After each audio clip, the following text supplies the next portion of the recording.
মাত্র ২ মাস আগেই বিয়ের বন্ধনে আবদ্ধ হয়েছেন নবদম্পতি। দুজন মিলে যাচ্ছিলেন এক আত্মীয়র বাড়িতে। কিন্তু সেই যাত্রায় যে হতে যাচ্ছে তাদের শেষ যাত্রা, তা হয়তো ভাবেননি কেউই। ট্রেনে চড়ে বসার আগ পর্যন্ত ঠিকঠাকভাবেই চলছিল সবকিছু।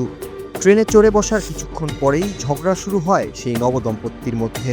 ঝগড়ার এক পর্যায়ে অভিমান করে ট্রেন থেকে নেমে যেতে চান তরুণী, আর তাতেই বাধে নতুন বিপত্তি। নতুন বউয়ের রাগ ভাঙানোর জন্য তাকে কোলে বসিয়ে জড়িয়ে ধরেন তরুণ। স্ত্রীর রাগ ভাঙাতে বারবার জড়িয়ে ধরতে থাকেন তাকে।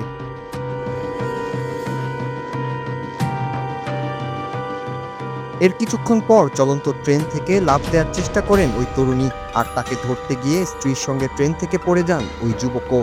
এরপর দুজনই হারান মর্মান্তিক এই দুর্ঘটনায়।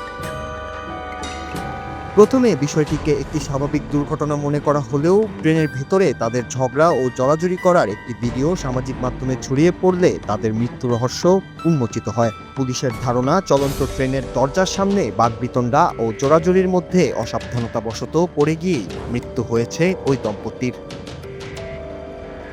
চাঞ্চল্যকর এই ঘটনাটি ঘটেছে ভারতের তেলেঙ্গানা রাজ্যের নালগন্ডা জেলার ভাঙ্গা পুলিশ স্টেশনের পরের এলাকায়। স্থানীয় গণমাধ্যম ও পুলিশ সূত্রে জানা যায়, তরুণের নাম কোরদা সিংহচলম। তার স্ত্রীর নাম ভবানী। হায়দ্রাবাদের এক রাসায়নিক প্রস্তুতকারক সংস্থায় কাজ করতেন কোরাদা। সেখানেই ভবানীকে নিয়ে থাকতেন তিনি। মাত্র ২ মাস আগেই বিয়ে হয়েছিল তাদের। বিয়ের পর বিজয়োড়ার এক আত্মীয়র বাড়িতে যাচ্ছিলেন কোরাদা এবং ভবানী। সেকেন্দ্রাবাদ থেকে মছলিপত্তম এক্সপ্রেসে উঠেছিলেন নবদম্পতি। পুলিশ জানিয়েছে, ট্রেনটি ভাঙ্গা পুলিশ স্টেশন পেরোনোর পর কামরার দরজার সামনে এসে দাঁড়িয়েছিলেন তারা। এই সময়ই চলন্ত ট্রেন থেকে পড়ে তাদের মৃত্যু হয়।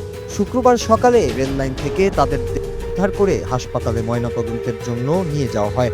নতুন এই ভিডিওটি ছড়িয়ে পড়তেই তা নিয়ে তোলপাড় সামাজিক মাধ্যম। Noor Raju, Bangla TV news desk.